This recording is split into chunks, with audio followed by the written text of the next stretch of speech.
राधा वल्लभ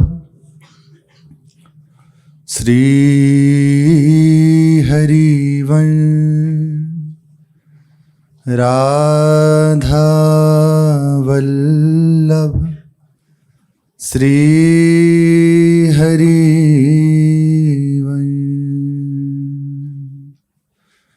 सत्प्रेम सिंधु मकरंद रसोगधारा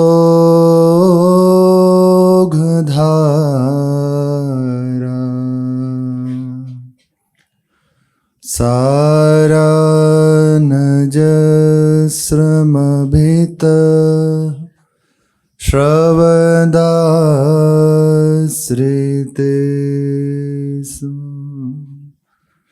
श्री राधिके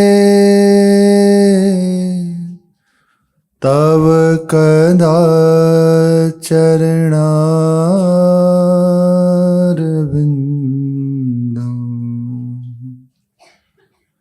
गोविंद जीवनधनं शिरसा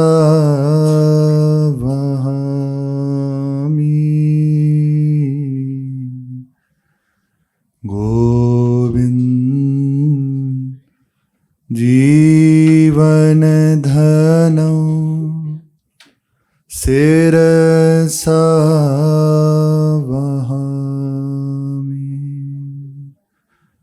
श्री राधा वल्लभ लाल की जय। निरंतर श्री युगल सरकार के चरणों का चिंतन और दृढ़ता पूर्वक इन्हीं चरणों का आश्रय, यही बस जीवन की परम उपलब्धि है। हमारा हृदय दृढ़ भरोसे से युक्त हो जाए और इसी भरोसे के बल से सतत स्मरण श्री श्यामा श्याम का प्रारंभ हो जाए। यही करना है, यही सब साधन साध्य का फल है।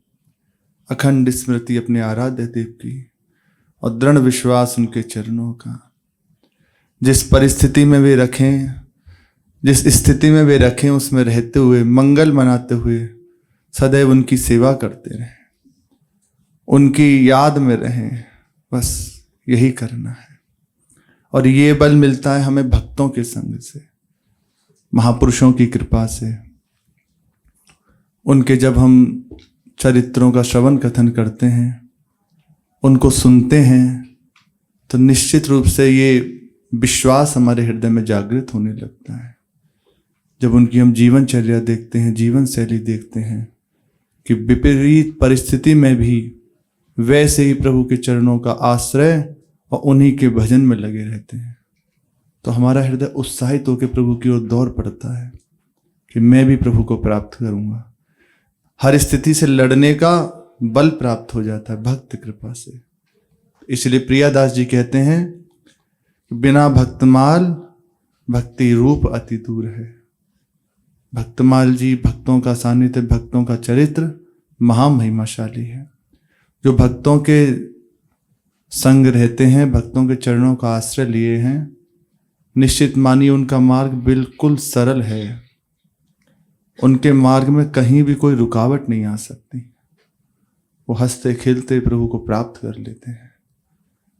रुकावट उनके जीवन में आती है जो अपना बल रखते हैं, अपने साधन का आश्रय रखते हैं। उन्हें कहीं ना कहीं गिरना पड़ता है, पर जो भक्त के आश्रित है ना, उन्हें कहीं गिरना नहीं पड़ता। प्रसन्न चित्त से दौड़ते हुए चले जाते हैं। और ऐसे भक्त को प्रभु बहुत जल्दी हृदय से लगा लेते हैं, क्योंकि भगवान अपने सेवक से भी ज्यादा सेवक के सेवक को प्रेम करते हैं। बहुत दुलार प्रभु करते हैं। प्रसंग चल रहा है श्री एकनाथ जी महाराज का। अद्भुत गुरु निष्ठा इनके जीवन में।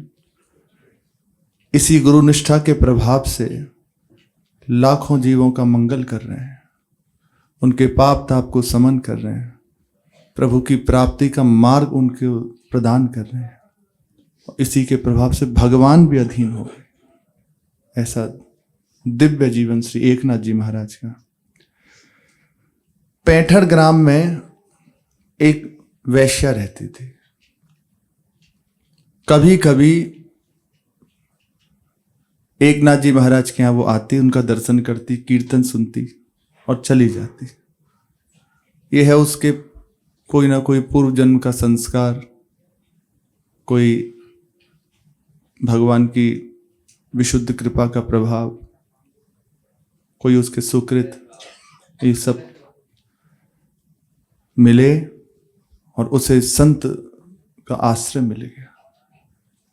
ऐसा जीवन और विचार करो, उसमें फिर संत का दर्शन करने के हृदय में उत्साह, विशुद्ध कृपा, विशेष कृपा। श्री एकनाथ जी के वो दर्शन करती, सत्संग सुनती, कभी कभी आती थी। एक बार आई और आके सत्संग में पीछे बैठ गई। उस समय प्रसंग चल रहा था पिंगला का, भागवत जी में प्रसंग है ना, प्रसंग चल रहा था पिंगला का। उस उपाख्यान को सुनते ही उसकी मानसिक अवस्था बिल्कुल परिवर्तित हो गई। उस प्रसंग में भी है, पिंगला के मिथिला नगरी में रहती थी और एक दिन वो इंतजार में रात्रि के 12 बज गए, अर्धरात्रि हो गई, लेकिन कोई पुरुष आया ही नहीं। बस उसको अपने ऊपर गिलानी होने लगी। ये प्रसंग में है, हम बहुत संक्षेप में कह रहे। तो बस उसने वर्ण कर लिया कि आज से मैं अपने आत्म स्वरूप प्रभु से ही रमण करूंगी, उन्हीं को अपने पति रूप से वर्ण करती हूं बस। और संतुष्ट हो गई, इतनी संतुष्ट हो गई, इतनी उच्च अवस्था प्राप्त हो गई, इसके प्रभाव से उसे भगवान उसका वर्ण गायन कर रहे हैं। महाप्रभु हरिवंश चंद्र जो 84 जी में उसका स्मरण कर रहे हैं। ये महिमा, इतनी प्रभु की अहेतु की कृपा से उसने ऐसी स्थिति प्राप्त कर ली। जब इन्होंने सुनी एकनाथ जी के द्वारा उस पिंगला का उपाख्यान, तो बस इसका मानसिक अवस्था बदल गई। इसे भी अपने ऊपर घृणा हो गई, अपने जीवन से, अपने आचरण से।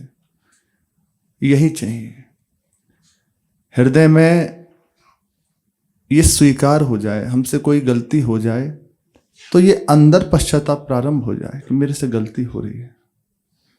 आप भले बाहर से डांट रहे हो, फटकार रहे हो, पर बाहर वो स्वीकार ही नहीं कर रहे। हमसे कोई गलती हो, आप कह रहे हैं, तो उसका लाभ तब है जब हम उसको स्वीकार कर लें, तो उसका मोचन हो जाएगा। और यदि आप कह रहे हैं और हम उसको मान ही नहीं रहे, फिर अब विशेष दंड के अधिकारी हो जाते हो। भगवान ने मौका दिया, आपने उसको छोड़ दिया। अब लो नसानी अब ना नसे, गलती हो गई, आगे से नहीं करूंगी। इतना जीवन परिवर्तित हो गया, वो पश्चाताप की आग में जलने लगी। बस यही उपाय है। इतनी गलती की, ऐसा किया, ऐसा किया, ये सब ठीक है, सबके लिए ये बात है। किसी से भी कुछ भी गलती हो सकती है, कोई हो, भगवान की सृष्टि है, भगवान की माया अत्यंत बलवान है, कुछ भी गलती हो सकती है। पर ये पश्चाताप उसके अंदर हो जाए ना, मेरे से गलती हो गई, अब नहीं करूंगा, बात बन जाएगी। वो उसी क्षण प्रभु को पाने का अधिकारी हो जाता है। गोस्वामी जी कह रहे हैं, इसी के लिए, इसी की पुष्टि कर रहे हैं भाव की। अब लो नसानी अब ना नसे हो, राम कृपा भव निशा सिरानी, जागे फिर ना डसे हो। अब लो नसानी अब ना नसे हो। अब तक मेरी आयु व्यर्थ में नष्ट हो गई, लेकिन अब मैं इसे नष्ट नहीं होने दूंगा। अब तक तो मेरे से गलती होगी, पर अब नहीं करूंगा। यही है, हमसे ये चूक हो गई, इसका क्या उपाय है, क्या पश्चाताप है? यही पश्चाताप है। प्रभु के सामने इस बात को हृदय से स्वीकार कर लो, गलती हो गई, आगे से नहीं करूंगा। हृदय में उसका पश्चाताप हो जाए, बस वही उसका प्रायश्चित है। श्री ठाकुर जी की कृपा से संसार रूपी रात्रि बीत गई है। मैं संसार की माया रात्रि से जग गया हूं, संत कृपा से, प्रभु की कृपा से। अब जब जाग गया तो दोबारा नहीं सोऊंगा। सोने का तात्पर्य इस माया के प्रभाव में नहीं आऊंगा। अब दोबारा इसके आकर्षण में नहीं फंसूंगा। अब दोबारा से इस माया का बिछौना नहीं बिछाऊंगा। माया के फंदे में अब नहीं फंसूंगा। जागे फिर ना डसे हो। पायऊ नाम चारु चिंतामणि, और करते ना खसे हो। श्याम रूप सुचि रुचिर कसोटी, चित कंचन ही कसे हो। अवलोन सानी अब नान से हो। ये बल कैसे आएगा कि अब जागने के बाद दोबारा ना सोएं, दोबारा ये माया का प्रभाव हमें प्रभावित न कर सके। एक बार जाग गए, अब दोबारा इस माया के फंदे में फंसे ना। कैसे बल आएगा? गोस्वामी जी कह रहे हैं, पायहु नाम चारु चिंतामणि। भगवान का जो मधुर नाम है, मंगलमय नाम है, उसको जो अपने हृदय में धारण कर लेता है, अपनी जिह्वा पे विराजमान कर लेता है, तो निश्चित मानिए ये नाम सुंदर चिंतामणि है। बस उसे हृदय रूपी हाथ से कभी गिरने नहीं दूंगा, कभी इसका रटन नहीं छोड़ूंगा। हृदय रूपी हाथ से गिरने का तात्पर्य इस नाम का विस्मरण नहीं करूंगा, इस नाम को कभी भूलूंगा नहीं। सदैव इस भगवान नाम का मैं स्मरण करता रहूंगा, सदैव इसका स्मरण करूंगा। अब चाहे माला से करो, जिह्वा से करो, हृदय से करो, पर ये नाम का स्मरण बंद ना हो। पूज्य राधा बाबा एक जगह लिखते हैं, मेरी बात ध्यान से सुन लो। अंतःकरण पवित्र हो जाए ये बड़ा कठिन है, और जब तक अंतःकरण पवित्र नहीं होता तब तक प्रभु के चरणों में, तब तक श्री भगवान के चरणों में दृढ़ विश्वास नहीं होता। ये विश्वास कैसे हो, अंतःकरण पवित्र कैसे हो? तो श्री राधा बाबा कह रहे हैं कि ये नाम का रटन शुरू कर दो। राधा राधा राधा राधा, उठते बैठते चलते फिरते इस नाम को मत छोड़ो। मैं विश्वास पूर्वक कहता हूं, ये नाम तुम्हारे अंतःकरण को पवित्र करके निश्चित मानो प्रभु से मिला देगा, दृढ़ विश्वास दे देगा, सारी बात बना देगा। मन नहीं लगता, मत लगने दो, हठ पूर्वक जिह्वा से बस मशीन की तरह नाम जप करना शुरू कर दो, नियम पूर्वक नाम जप करना शुरू कर दो। आपको बिल्कुल मन नहीं लगता नाम में, कोई बात नहीं, आप शुरू कर दो जिह्वा के द्वारा। इसीलिए इसकी बहुत महिमा है वैखरी वाणी की, इसके द्वारा शुरू कर दो। आप 6 महीने तक करो, थोड़ा आहार विहार का संयम करते हुए, कोई गलती मत कीजिए। 6 महीने देखो आपका चित्त परिवर्तित हो जाएगा।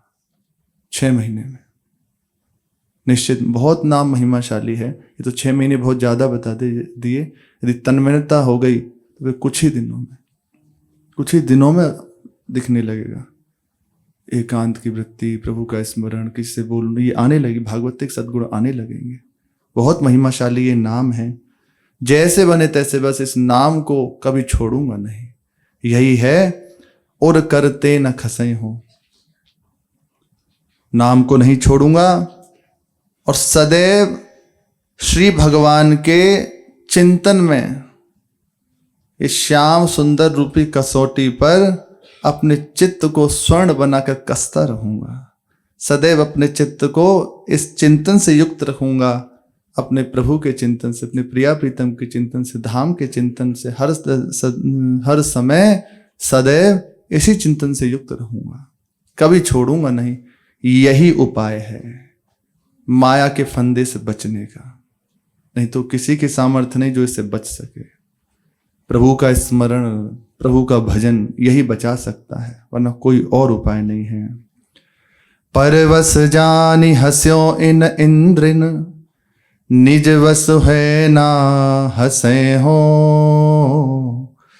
मन मधुकर पन के तुलसी, रघुपति पद कमल बसे हो। अवलो नसानी अब नानसे हो। जब तक मैं इंद्रियों के बस में था तब तक उन्होंने मनमाना नाच नचाया। और सही बात है, ऐसा ही है। जब तक प्रभु के आश्रित नहीं हुए, गुरुदेव के चरणों का आश्रय नहीं लिया, संतों का संग नहीं किया, तो जैसे जैसे इंद्रियों ने नचाया, ये खाना है तो वैसी प्रस्तुति, ये करना है वैसी प्रस्तुति, वैसे वैसे नाचते रहे। उल्टा हो गया। होना तो चाहिए कि जो आत्म स्वरूप है उसके अधीन ये बुद्धि, बुद्धि के अधीन मन और मन के अधीन इंद्रियां। इसको एक रथ ही बताया गया। गीता जी में भी भगवान वर्णन कर रहे हैं कि सुंदर एक रथ है, उस रथ पे जो बैठा हुआ है वो रथ ही आत्म स्वरूप है, आपका स्वरूप है। इस स्वरूप के अधीन है इन बुद्धि जो सारथी का कार्य करती है, और इस सारथी के हाथ में है घोड़ों की लगाम। और ये लगाम में बंधे हुए सब घोड़े, 5 इंद्रियां ही घोड़े हैं। तो होना चाहिए आत्मस्वरूप जो रथी है उसके अधीन बुद्धि रूपी सारथी, और सारथी के हाथ में मन रूपी लगाम, और इस मन के अधीन ये घोड़े इसके अनुसार। लेकिन उल्टा हो गया। इंद्रियों के घोड़े ने अधीन कर लिया मन को विषय की ओर आकर्षित करके, और मन ने अधीन कर लिया बुद्धि को, ये माया के प्रभाव। अब जहां बुद्धि अधीन हुई तो उसका उचित अनुचित का निर्णय भूल के अब वो जो पेश कर देती है आत्मस्वरूप के आगे, जैसा निर्णय कर देती है वैसा वो दस्तखत कर देता है, बता के ये सुख है, ऐसा है, ऐसा है, बस ये हो गया। इसी से दुर्गति हो रही है, इसी से आज तक मुक्त नहीं हो पाए, दुख परंपरा नष्ट नहीं हुई आज तक, इसी के कारण। अब ये बदलना चाहिए, और इसके बदलने का एक ही उपाय है। ये जो हम है ना, जो मैं है, आत्मस्वरूप है, इससे पहली बात स्वीकार कर लो मैं भगवान का हूं। बस इससे स्वीकृति होते ही बुद्धि, मन और इंद्रियां अधीन हो जाएंगे, पक्का अधीन हो जाएंगे इसी से। और हम जो सोचें कि नहीं इनको ये पहले लग जाए फिर हम, तो बहुत लंबी यात्रा है। पहले स्वीकार कर लो मैं प्रभु का हूं, अब सब ठीक हो जाएगा। बुद्धि का निर्णय उचित हो जाएगा, मन अधीन उसके हो जाएगा, और मन के वश में इंद्रियां हो जाएंगी। फिर तो ठीक केवल लक्ष्य पर दृष्टि रहेगी। गोस्वामी जी कह रहे हैं, अब तक मैं इंद्रियों के बस में था, इन्होंने मुझे मनमाना नाच नचाकर मेरी बड़ी हंसी उड़ाई। और सच्ची बात है, बड़ी हंसी उड़ाई है। समाज, व्यवहार, स्वार्थ, परमार्थ सब बिगाड़ दिया। देखो जो लोग बिल्कुल बहिर्मुख हैं, क्या नहीं करा लेती उनसे इंद्रियां, मर्यादाओं को उल्लंघन करा देती है, पशुवत जीवन हो जाता है। बहुत हंसी उड़ाई इन्होंने, लेकिन अब स्वतंत्र होने पर, स्वतंत्र का तात्पर्य इनसे मैं मुक्त हो गया तो स्वतंत्र हो गया। भगवान के चरणों का आश्रय लेने पर अब इस इंद्रियों को मैं जीत लूंगा। प्रभु के अधीन हो गए ना, अब ये बिना प्रयास के अधीन हो जाएंगे। आपको प्रयास नहीं करना पड़ेगा, आपने आश्रय ले लिया ना प्रभु का, यही बल इनसे जिता देगा आपको। इनको जीत लेने पर अब हंसी नहीं कराऊंगा, अब अपने प्रभु का मैं लोगों के सामने हंसी नहीं उड़वाऊंगा। बस अब तक हो गई जो हो गई, अब नहीं करूंगा। अब मैं अपने मन रूपी भ्रमण को प्रण करके शपथ पूर्वक निष्ठा के साथ श्री ठाकुर जी के चरण कमलों में लगा दूंगा, निश्चित लगा दूंगा। ये चाहिए, ये निष्ठा चाहिए। हो गई चूक, हो गई, अब नहीं करूंगा, गलती हो गई, बस यहीं से सुधार प्रारंभ हो जाता है। कैसी भी चूक हो जाए, बस प्रभु के सामने निश्चय कर ले, गलती हो गई प्रभु, आगे से नहीं करूंगा, और पश्चाताप हो इस बात का। और इसका बल आपको मिलेगा, खूब नाम का रटन करो, प्रभु के चरणों का चिंतन करो। इसी से कुछ ही दिनों में देखना, जितना आपका तीव्र अभ्यास है, जितने प्रभु का आप आश्रय दृढ़ लिए हुए हैं, विश्वास प्रभु के चरणों का है, रस आने लगेगा। जहां एक बात भागवतिक रस मिलने लगा तो फिर ये विषय रस की ओर चित्त जाएगा ही नहीं, पक्का नहीं जाएगा। प्रभु के चरण कमलों में लगा दूंगा, प्रभु के चरणों को छोड़कर दूसरी ओर इस मन को जाने ही नहीं दूंगा। ये नाम महामहिमाशाली है, महामहिमाशाली है। श्री दादू जी महाराज कहते हैं, नाम रस मीठा रे को पीवे साधु सुजान। पर इसको पीने के लिए इस विषय रस को थूक दो। मुख में यदि कोई गंदी चीज भरी हो तो अच्छी चीज का स्वाद ले पाओगे नहीं, उसको पाने के लिए उसे थूकना होगा। एक बार उसे थूकिए और फिर इस नाम का रटन कीजिए। नहीं कर पा रहे तो मिला दो इसको, नाम के रस को, उसमें जो हो जहां हो बस इसमें मिला दो इस नाम रस को।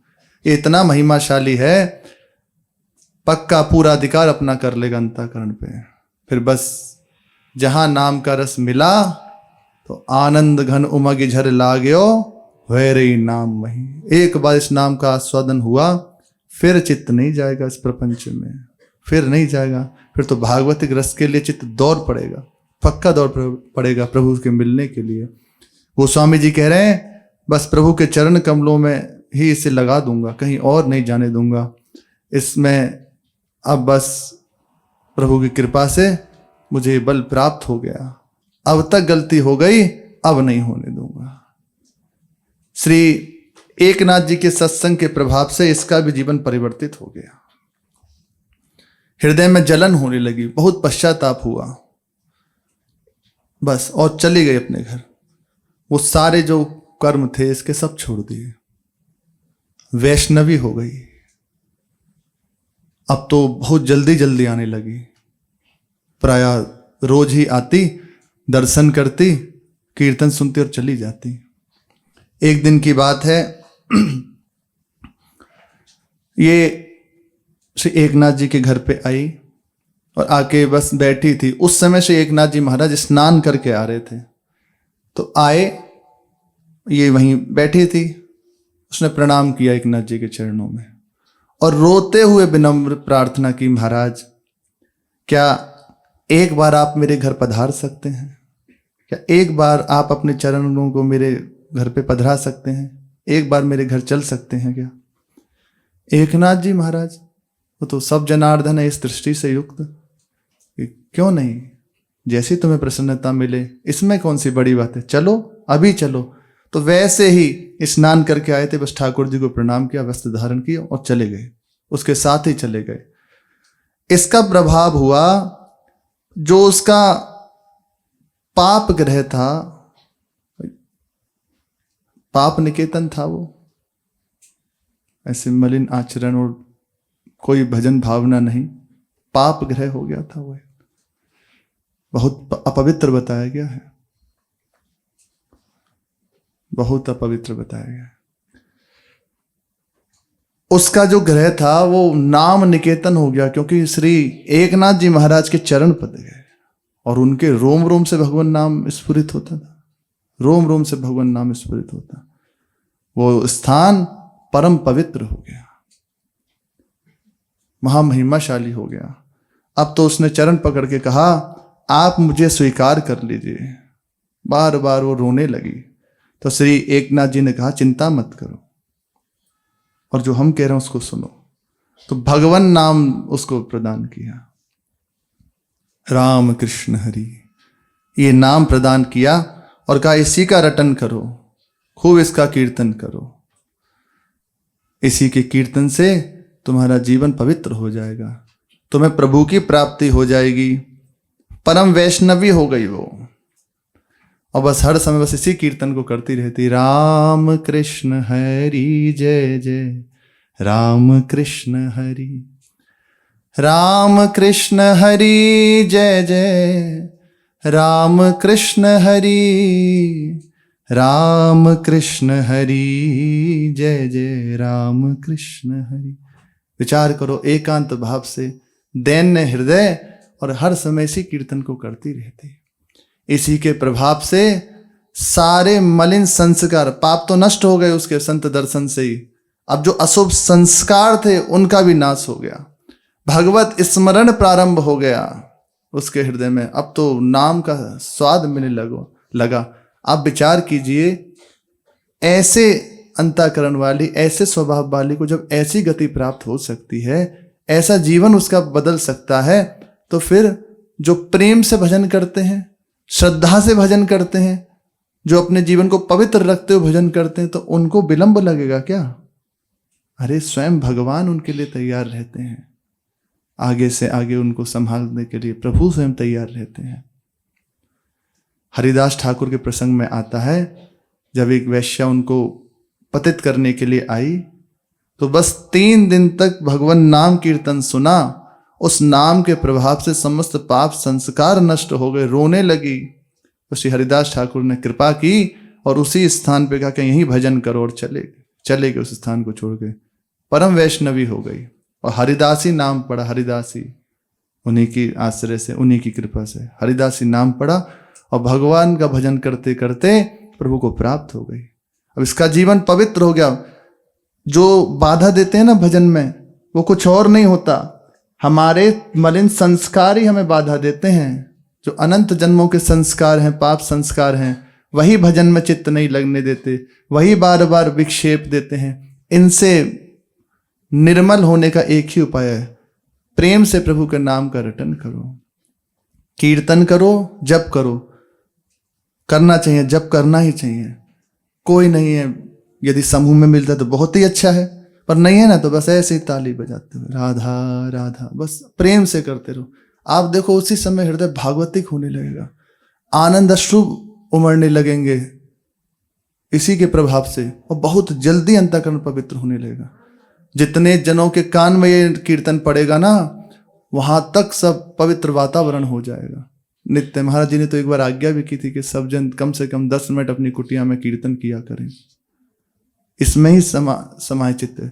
ऐसा हमने संतों से सुना है कि कुछ महात्मा थे, वे बस भजन ही उनका जीवन।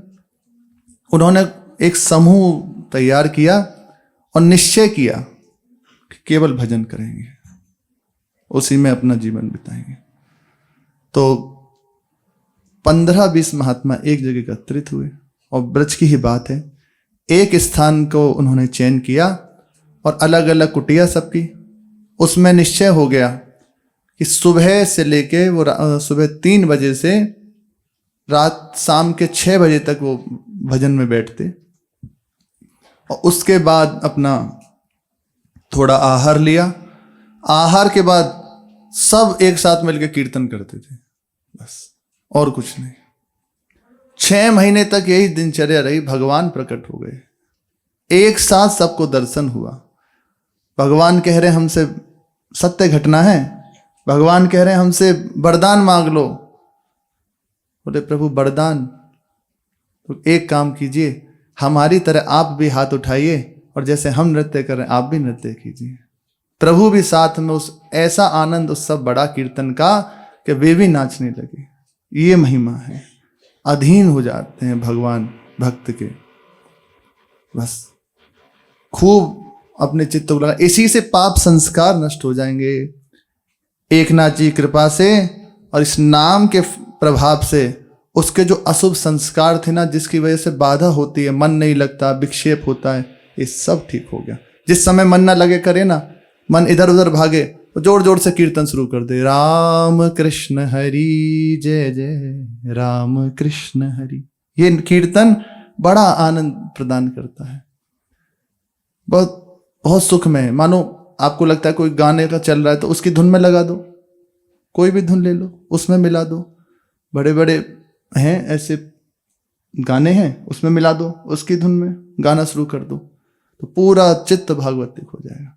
उसका भी संस्कार नहीं, और आपके जो शुभ संस्कार नष्ट होकर प्रभु के प्रेम का बीज हृदय में जागृत हो जाएगा। इसका जीवन परम पवित्र हो गया, वैष्णवी हो गई, और 10 वर्ष उसने रह के भजन किया। उसके बाद भगवत स्मरण करते करते जो वैष्णवों की गति होती है, प्रभु के चरण कमल स्मरण करते करते शरीर त्याग और भगवान को प्राप्त हो गई। ये कृपा प्राप्त हुई। क्या जीवन और कैसी गति! संतों की कृपा, अहेतु की कृपा, भगवान के नाम की कृपा। एक बार एकनाथ जी महाराज के यहाँ एक चोर चोरी करने के लिए उद्देश्य से उनके घर में घुसा। उसने देखा कि एकनाथ जी ध्यानस्थ बैठे हैं, बस शांत चित्त वातावरण, पूरा ध्यानस्थ बैठे। अब उसका उद्देश्य तो था चोरी करने का। तो जो ही उसने श्री एकनाथ जी को देखा कि ध्यान मुद्रा में है, उसके नेत्रों की ज्योति चली गई, क्योंकि उद्देश्य उसका गलत है ना, इसलिए। लेकिन भगवत कृपा ये कि तत्काल दंड मिलेगा, क्योंकि अब जीवन परिवर्तित होना, जो संत की कृपा से दंड मिला, नेत्रों की ज्योति चली गई। अब तो वो चिल्लाने लगा, रोने लगा, वहीं उनके चरणों में गिर गया कि नेत्र मुझे कुछ दिखाई नहीं दे रहा महाराज।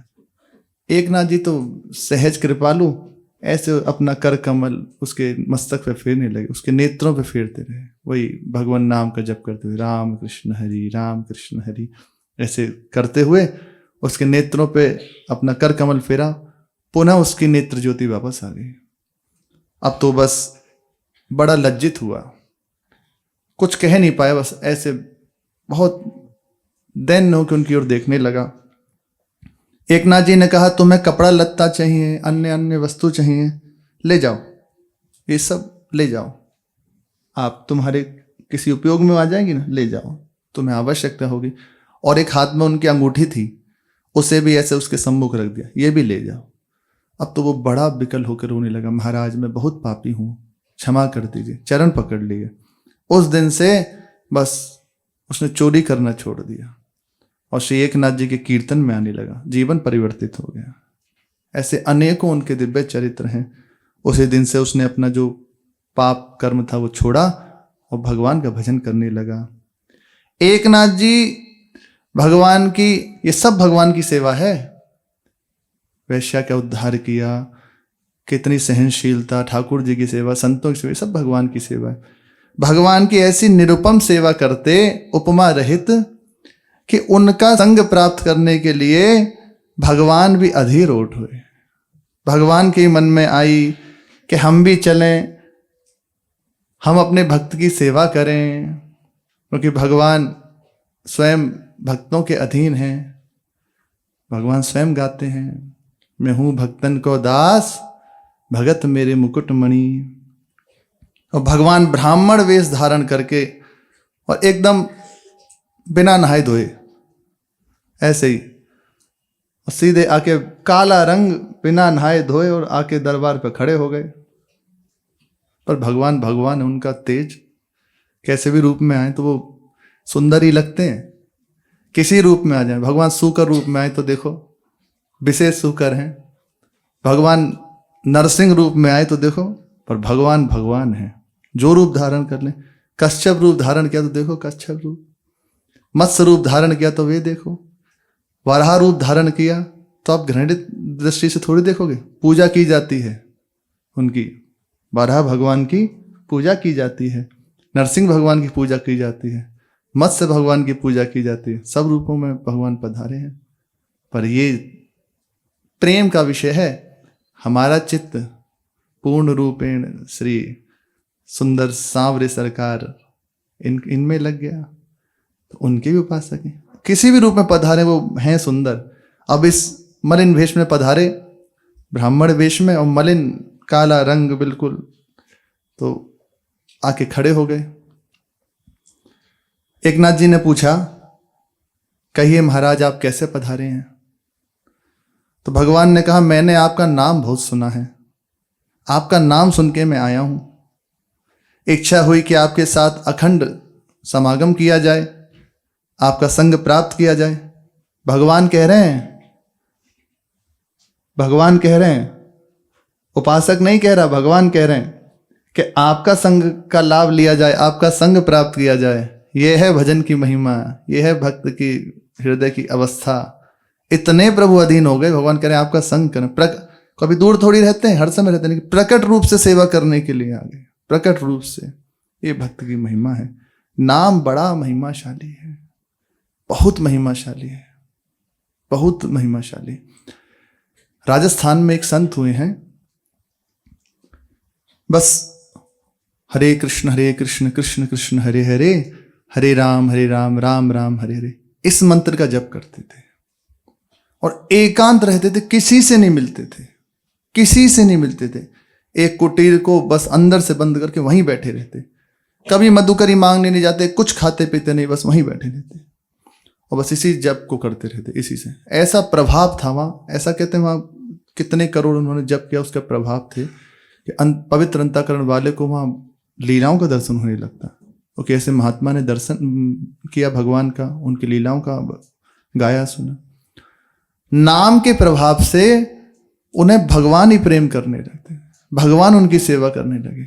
वो कहीं जाते तो थे नहीं प्रसाद पाने के लिए, तो भगवान शिव और माता पार्वती इतने कृपालु उनके ऊपर हो गए, दर्शन देते और माता जी तो नित्य लोटे में दुग्ध लेके आती और उनको अपने हाथों से पान कराती, जैसे बालक को माँ दुलार करती है, ऐसे नित्य उनकी सेवा करती। फिर जब 6 वर्ष तक ऐसे माता जी ने सेवा की स्वयं, और फिर आज्ञा दी कि अब तुम मधुकरी जाया करो, अब आपके द्वारा जगत का मंगल होना है। फिर वो समाज में उतरे। नाम बहुत महिमाशाली है, बड़ा प्रभाव है नाम का।